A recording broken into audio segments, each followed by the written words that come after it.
आपका टॉपिक जो है आज का वो है एविडेंस बेस्ड मेडिसिन, यानी साक्ष्य आधारित चिकित्सा। साक्ष्य आधारित चिकित्सा की संकल्पना जो है वह मेडिकल जो एफिशिएंसी को बढ़ाने के लिए और रिसर्च में की स्टैंडर्डाइजेशन लाने के परिप्रेक्ष्य में की गई है। साक्ष्य आधारित चिकित्सा चिकित्सा का एक प्रकार है जिसका लक्ष्य चिकित्सा में निर्णय लेने की क्षमता में सुधार करना है। इसके लिए साक्ष्य का उपयोग कर अच्छी तरह से बनाए और आयोजित किए गए शोध का उपयोग किया जाता है। यह ये मानने की कोशिश करता है कि चिकित्सकीय दृष्टिकोण के साथ साथ साहित्यिक ज्ञान अगर उसका रेफरेंसेस उपलब्ध हो और उसको ध्यान में रखा जाए तो एक बढ़िया रिसर्च प्रणाली जो है वह विकसित करके उसका उपयोग किया जा सकता है। इसमें 3 चीज़ें होती हैं, पेशेंट की वैल्यू और बेस्ट एविडेंस जो बाहर से हमको मिल सकता है, चाहे वो लैब का हो या फिर वो ऑब्जर्वेशन स्टडी का हो या फिर वो डाटा के थ्रू आ रहा हो, और साथ में जो है एक क्लिनिकल एक्सपर्टीज भी इसके साथ जुड़ी हुई हो। तो साक्ष्य आधारित चिकित्सा का इतिहास और व्याख्यान में हम देखते हैं तो इसमें आता है साक्ष्य आधारित यह शब्द यानी एविडेंस बेस्ड ट्रीटमेंट, यह जो है 1987 में सर्वप्रथम डेविड एमएडी द्वारा कार्यशालाओं में प्रयुक्त किया गया। एविडेंस बेस्ड मेडिसिन का प्रयोग सर्वप्रथम 1990 में गॉर्डन गेट द्वारा नए मेडिकल छात्रों के परिप्रेक्ष्य में मैकमास्टर विश्वविद्यालय में एक कार्यक्रम के अप्रकाशित विवरण में किया गया था, जहां पे उन्होंने सबसे पहली बार एविडेंस बेस्ड मेडिसिन शब्द का प्रयोग किया। और ये कब किया गया? 1990 में गॉर्डन गेट के द्वारा, नाम याद रखिएगा। फिर उसके बाद 1996 में डेविड स्केकेट और उनके जो सहयोगियों थे उन्होंने साक्ष्य आधारित ट्रीटमेंट और या फिर मेडिसिन को परिभाषित करते हुए कहा कि व्यक्तिगत मरीजों की देखभाल के बारे में निर्णय लेने में साक्ष्य का स्पष्ट, विवेकपूर्ण और समझदार उपयोग। इसका अर्थ यह है कि व्यवस्थित अनुसंधान से सर्वोत्तम उपलब्ध बाहरी चिकित्सा साक्ष्य के साथ साथ व्यक्तिगत नैदानिक विशेषज्ञता को एकत्रित करना, यानी कि क्लिनिकल एक्सपर्टीज को और बेस्ट एविडेंस को एक जगह लेके आना। 1910 में ग्रीन हल्ग ने जो परिभाषा दिया है उसमें उन्होंने कहा है the use of mathematical estimate, यानी मैथ को भी या स्टैटिस्टिक को भी यूज करना, use of mathematical estimate of the risk of benefit and harm decided from highly qualified research on population sample. तो सैंपल वगैरह भी बताएंगे, जिस पे मान लीजिए अगर 1000 लोग हैं उसमें 4 लोग को ले लिया तो सैंपल कहलाता है। To inform clinical decision making in the diagnosis और मैनेजमेंट ऑफ इंडिविजुअल पेशेंट। ठीक, मेथड और स्टेप्स इन फॉर्मुलेटिंग गाइडलाइन में पहले कैसे इसको तैयार करते हैं। क्वेश्चन तैयार करें, क्वेश्चन को जो बताने वाला है, प्रश्नों को सूचित करने वाले के लिए आप जो है लिटरेचर की खोज करिए पहले, दूसरे नंबर पे। फिर प्रत्येक अध्ययन का विवेचन करिए स्टेप बाय स्टेप, ताकि निर्धारित किया जा सके कि वह अध्ययन प्रश्न के बारे में क्या कहता है। जो आपका क्वेश्चन है उसका आंसर वो किस हद तक केवल थ्योरेटिकली दे पा रहा है। इसके बाद आता है सभी अध्यायों के परिणाम को संश्लेषित करिए, यानी कि एनालिसिस करिए। उसके बाद क्या करिए, उसको टेबल एलोगरिदम बनाइए, टेबल बनाइए। फिर बैलेंस शीट में लाभ, हानि, लागत ये सब की तुलना करिए। इसके बाद आपको क्या करना है, जो उसमें से पसंद आता है, यानी कि जो फाइनली आपको टूल के रूप में यूज करना है, उसके बारे में एक निष्कर्ष निकालिए, दिशा निर्देश लिखिए और फिर से अगर ज़रूरत पड़ती है तो फिर से दोबारा उसी स्टेप को रिवाइज करिए। तो ये मेथड और स्टेप्स इन फॉर्मुलेटिंग गाइडलाइन है किसी भी नए सब्जेक्ट के लिए। अब आता है assessing the quality of evidence, यानी साक्ष्य की गुणवत्ता का आकलन आप कैसे करेंगे। साक्ष्य की गुणवत्ता का स्रोत प्रकार पहले ये देखिए, मेटा विश्लेषण, ट्रिपल विश्लेषण भी हो सकता है, इसमें triple blind randomise clinical trial भी ले सकते हैं, कि इनके आधार पर आप कर सकते हैं। ठीक, यानी कि आप जो है जो क्वालिटी ऑफ एविडेंस अगर कहीं दे रहे हैं, अगर वो ट्रिपल ब्लाइंड रैंडमाइज ट्रायल है जैसे, तो वो ज़्यादा अच्छा माना जाता है। इसके साथ ही साथ स्टैटिस्टिकल वैलिडिटी भी होनी चाहिए, स्टैटिस्टिक भी उसके पक्ष में होने चाहिए। साथ में क्लिनिकल रिलीवेंस भी दिखाई देना चाहिए और साथ में पीयर रिव्यू जो होता है, यानी कि जो जो उसके एक्सपर्टीज हैं उन लोगों के द्वारा आपका जो अध्ययन जो है एक बार देखा गया हो, तो एक्सेप्टेंस हो कि आपने सही रिसर्च की है। तो ऐसे रिसर्च जो है मेथड हो या फिर जो उसके रिजल्ट होते हैं वो सभी के लिए मान्य होते हैं। चिकित्सकीय हस्तक्षेप का सबसे मजबूत सबूत आवंटन छिपाने के साथ साथ, जैसे मान लो इसमें दिया है, the strongest evidence of therapeutic intervention is provided by systematic review of randomized triple blind placebo control trial with a location of concealment, यानी छुपा के भी जहाँ दिया जाता है, and complete follow up involving a homogeneous patient population and medical condition. तो ये ट्रायल का एक आइडियल कंडीशन बताता है। ठीक, साथ ही इसमें दिया है कि अगर आप साक्ष्य की गुणवत्ता के लिए कई संगठनों ने ग्रेडिंग सिस्टम बनाया है, तो US preventive service task force ने जो बना रखा है वो देख लीजिए। उसमें सबसे पहले क्या लेवल होना चाहिए, मतलब इसमें से कुछ भी हो तो उसको लेवल 1 लेवल 2 ऐसा मानेंगे। Evidence obtained from at least 1 properly design randomised control trial, एक आपने अच्छे से स्टडी की हुई है कम से कम एक, तो उसको हम एक साक्ष्य के रूप में लेंगे। उसके बाद evidence obtained from the well design control trial without randomization, without randomization यानी कि कोई रैंडमाइजेशन नहीं किए तब भी उससे अगर कुछ मिलता है, लेकिन वेल डिजाइन कंट्रोल्ड होना चाहिए, यानी कि उसमें इंटरफेरेंस ज़्यादा नहीं होना चाहिए, तो उसको हम लोग एक स्टैंडर्ड के रूप में लेंगे। उसके बाद तीसरा स्टैंडर्ड देखो, evidence obtained from well design cohort or case control analytic study, यानी किसी एक ग्रुप पे या फिर किसी एक केस पे हमने अगर स्टडी की है तो preferably from more than 1 centre research group, यानी एक से ज़्यादा लोगों ने सेम स्टडी की है अगर तो उसको स्टैंडर्ड माना जाएगा। जैसे कोई मेडिसिन आ गई तो क्या होता है, अलग अलग रिमोट एरिया में या अलग अलग सिटीज़ में अलग अलग सेंटर को आपको कंट्रोल करने के लिए यानी ट्रायल करने के लिए दे दिया जाता है। तो आपका जो ऑब्जर्वेशन हो और कोई मान लो चेन्नई में बैठा है डॉक्टर जो ऑब्जर्व किया हो सेम डिजीज में, तो दोनों अगर सेम रहेगा तो ज़्यादा एविडेंशियल माना जाएगा। तो ये उसी तरह का दिया है, मोर देन 1 सेंटर और रिसर्च ग्रुप इस काम को करें। इसके अलावा evidence obtained from multiple time series designed with or without the intervention, ठीक, मल्टीपल टाइम आप उसको किए हो तो भी एविडेंस के रूप में माना जाता है। इसके अलावा opinion or of respected authorities, अगर अथॉरिटी जो है रिस्पेक्टेड हैं तो उनका हो सकता है, plus based on clinical experience के लिए यूज होता है, और डिस्क्रिप्टिव स्टडीज और रिपोर्ट आर एक्सपर्ट कमिटीज। अगर इस तरह की अथॉरिटी अगर कोई बात कह रही है तो हम उसको एज ए एक्सेप्टेंस के रूप में लेते हैं कि ये भी एक वैलिडिटी है, वही आप्तोपदेश वाली बात है। ठीक है, बाकी फिर देखो लिमिटेशन भी हो सकता है। तो आप रेंडमाइज कंट्रोल ट्रायल में मात्रात्मक अनुसंधान का उत्पादन करते हैं, परिणाम सभी उपचार स्थितियों में प्रासंगिक नहीं हो सकते। कहने का मतलब ये है कि रैंडमाइज कंट्रोल्ड जब होता है, तो जैसे हम आपको कोई मेडिसिन दे रहे हैं तो हम बोलेंगे अभी इस काम को नहीं करना है, आप बाहर का कुछ नहीं खाएंगे, तो ऐसे में क्या हो जाएगा, वो कंट्रोल ट्रायल हो जाएगा। तो ऐसे में जो उसमें रिजल्ट मिलेगा उस कंडीशन में, और एक नॉर्मल व्यक्ति जो है जो बाहर का भी खा रहा है और आपकी दवा भी खा रहा है, तो उन दोनों में रिजल्ट जो हो सकता है वह अलग अलग मिल सकता है। ठीक है, तो इस कंडीशन में आपको लिमिटेशन को समझना होगा कि आपकी जो भी रिजल्ट आएंगे एविडेंस में बेस्ड मेडिसिन का भी, उसमें भी लिमिटेशन होती है। क्या, कंट्रोल्ड इन्वायरमेंट का लिमिटेशन। ठीक, जैसे परिणामों का प्रकाशित होना और उसका ठीक से लागू होना, इसके बीच में भी एक अंतराल होता है। जैसे हमने मान लीजिए परिणाम एक रिजल्ट पाया और हमने बोला कि 3-4 साल 2 साल 1 साल के बाद वो अपना मार्केट में लॉन्च हुआ, और तब तक उसके पता चला फॉलोअप में क्या हुआ कि चेंजेज आने शुरू हो गए।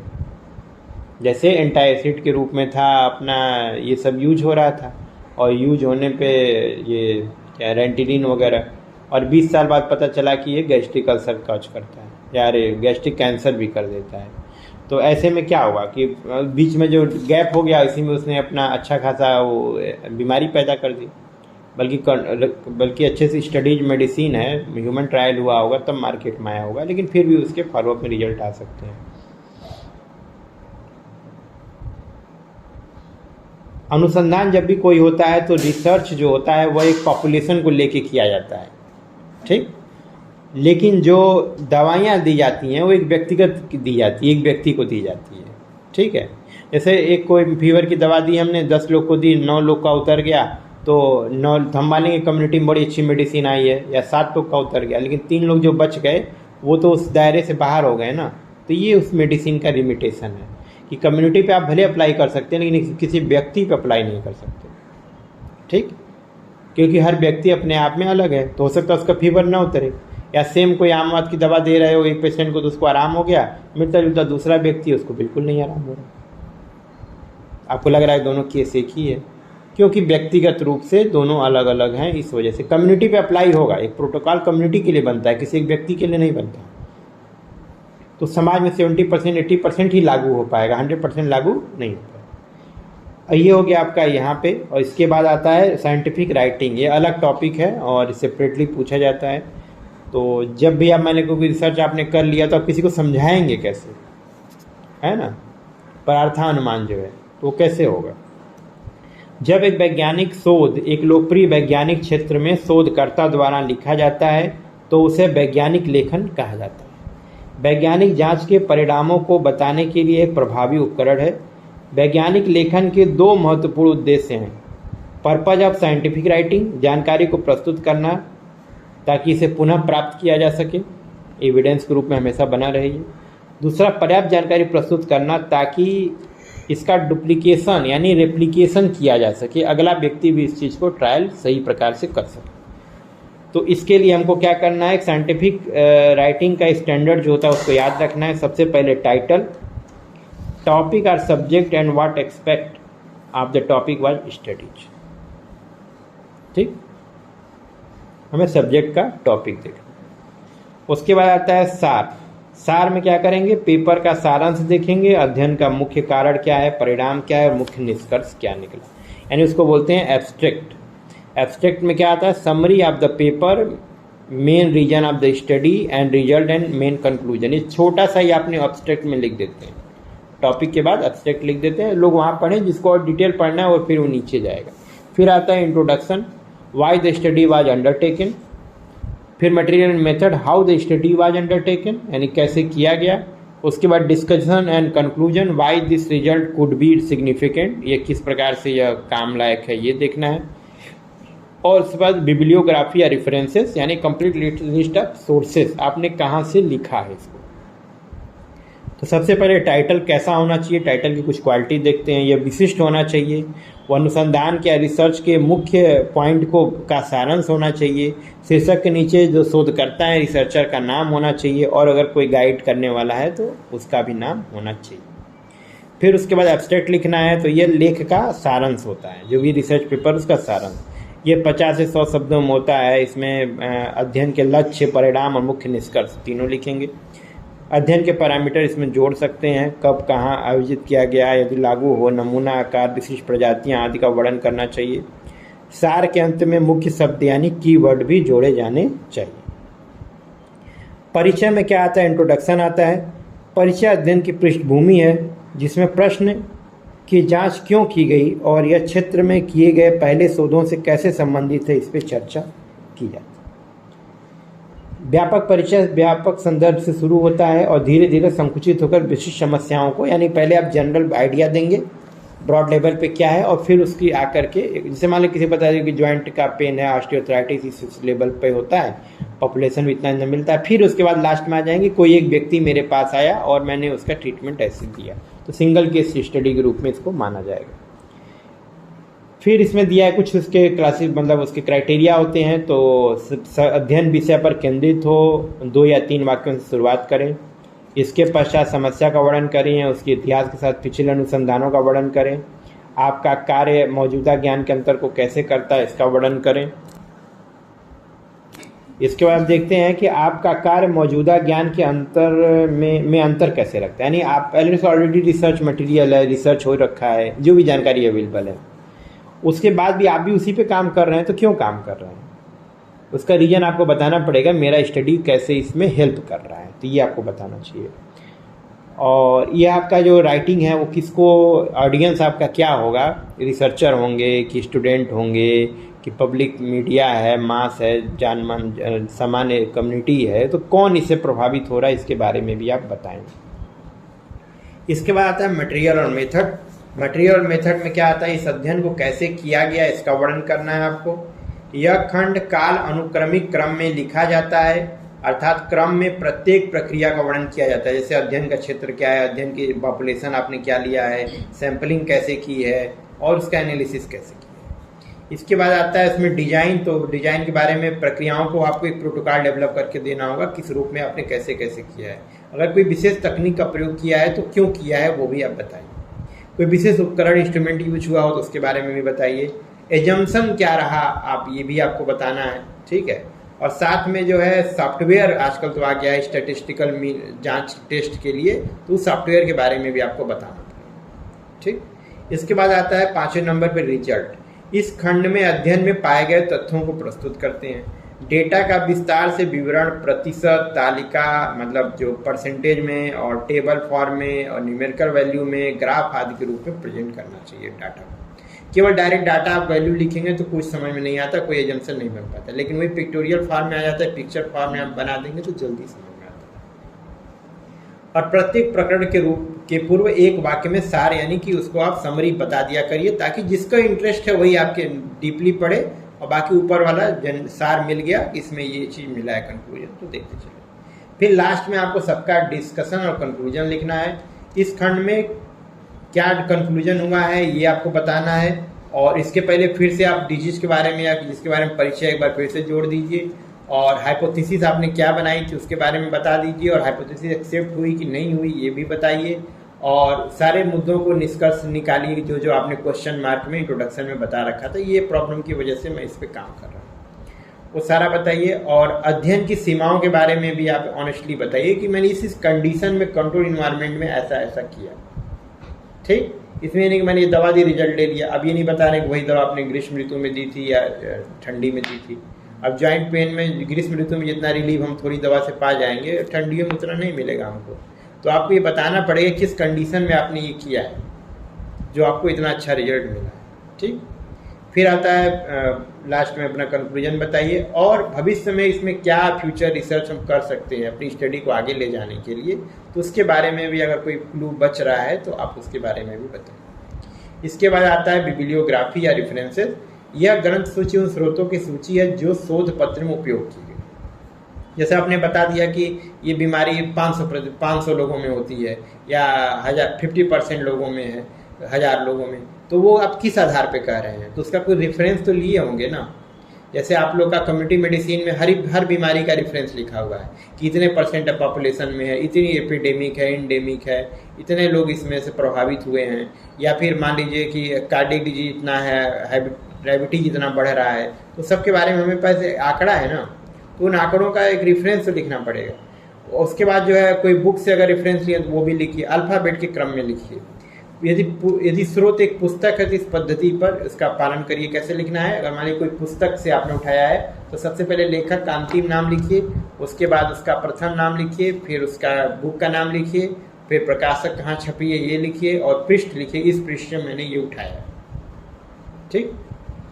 पत्रिकाएं हैं तो प्रकाशक का कहाँ से पब्लिश हुई है ये लिखिए, और नाम लिखिए, और आर्टिकल का वॉल्यूम शीर्षक लिखिए, और किस वॉल्यूम में छपी वो लिखिए, और इशू नंबर लिखिए, कब ये इशू हुआ है। अगर कोई इंटरनेट से लिए हो तो उसका URL वहाँ पे लिखिए, ठीक, कि डेटा रिट्राइवल जो होता है कब आपने इसको प्राप्त किया है, और उसका URL वहाँ पे डाल दीजिए। इसके अलावा अगर इंटरनेट में आप राइटर और डॉक्यूमेंट टाइटल और वेब का पता ये सब आप लिख सकते हैं। अब इससे एक बात समझ में आती है कि जैसे मान लो कि अब ये कैसे लिखोगे, जैसे तुमने कोई लाइन लिखी कि ये बीमारी इतने % पाई जाती है, तो उसके ऊपर नंबर लिख दोगे, एक नंबर, फिर एक नंबर नीचे आकर के रेफरेंस लिख दोगे, मैंने यहाँ से उठाया। फिर इस दवा का रेफरेंस इस पुस्तक में मिलता है जिसमें बोला गया कि आम वात में बहुत लाभदायक होता है, तो फिर वहाँ पे 2 लिख दोगे, 2 फिर नीचे लास्ट में आके 2 लिख करके फिर उस पुस्तक का नाम, प्रकाशन तिथि, पेज वो लिख दोगे इस लोग संख्या के साथ, ठीक। यही से बिब्लियोग्राफी तैयार होती है, इसको रेफरेंस। तो अब तुम्हें जो पूरी एक रिसर्च पेपर होता है वो हमेशा 4 पार्ट में